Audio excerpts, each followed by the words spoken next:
നമ്മളിൽ ഭൂരിഭാഗവും ഒരു പിരമിഡിന്റെ ചിത്രം സങ്കല്പിക്കുമ്പോൾ ആദ്യം വരുന്ന രാജ്യം ഈജിപ്ത് ആണ്. അവിടെ ആ കൂറ്റൻ ത്രികോണാകൃതിയിലുള്ള ശവകുടീരങ്ങൾ ഈജിപ്ത് രാജ്യത്തിന്റെ പര്യായമാണ്.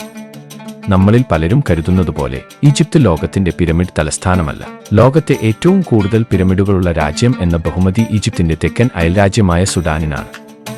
ലോകത്ത് ഏറ്റവും കൂടുതൽ പിരമിഡുകളുള്ള രാജ്യം സുഡാൻ ആണ്. ഈജിപ്തിലെ 138 പിരമിഡുകളും സുഡാനിൽ 200 മുതൽ 255 വരെ പിരമിഡുകൾ വരെയുണ്ട്. സുഡാനിലെ പിരമിഡുകൾ നിർമ്മിച്ചത് BC 1070 മുതൽ AD 350 വരെ നൈൽ നദിക്കരയിലെ പ്രദേശങ്ങൾ ഭരിച്ചിരുന്ന പുരാതന നാഗരികതയായ കുഷ് സാമ്രാജ്യത്തിലെ അംഗങ്ങളാണ്.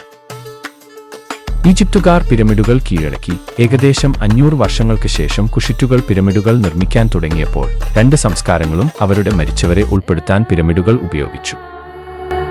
ഈജിപ്തിലെയും സുഡാനിലെയും പിരമിഡുകളുടെ വലുപ്പവും വളരെയധികം വ്യത്യാസപ്പെട്ടിരിക്കുന്നു. കുഷിറ്റ് പിരമിഡിന് ഏകദേശം 20 മുതൽ 98 അടി വരെ ഉയരമുണ്ടെങ്കിൽ ഈജിപ്ഷ്യൻ പിരമിഡ് ഏകദേശം 453 അടിയാണ് ഉയരം. കുഷിറ്റ് പിരമിഡുകളുടെ ഏറ്റവും വലിയ കേന്ദ്രങ്ങളിലൊന്നാണ് ആധുനിക സുഡാന്റെ മധ്യത്തിൽ സ്ഥിതി ചെയ്യുന്ന പുരാതന നഗരമായ മെറോ. രാജ്യത്തെ 255 പിരമിഡുകളിൽ ഏകദേശം 200 എണ്ണം ഈ നഗരത്തിൽ മാത്രം അടങ്ങിയിരിക്കുന്നു. ആരാണ് അവ നിർമ്മിച്ചതെന്നും ഏത് കാലഘട്ടത്തിലാണെന്നും അറിയാമായിരുന്നിട്ടും സുഡാനീസ് പിരമിഡുകളെക്കുറിച്ച് ഗവേഷകർക്ക് ഇപ്പോഴും ധാരാളം ചോദ്യങ്ങളുണ്ട്. അവയ്ക്ക് ഇപ്പോഴും പൂർണ്ണമായി ഉത്തരം നൽകാൻ കഴിയില്ല. ഈജിപ്തുകാർ ഉപയോഗിച്ച അതേ രീതികൾ തന്നെയാണോ അവരും ഉപയോഗിച്ചത്?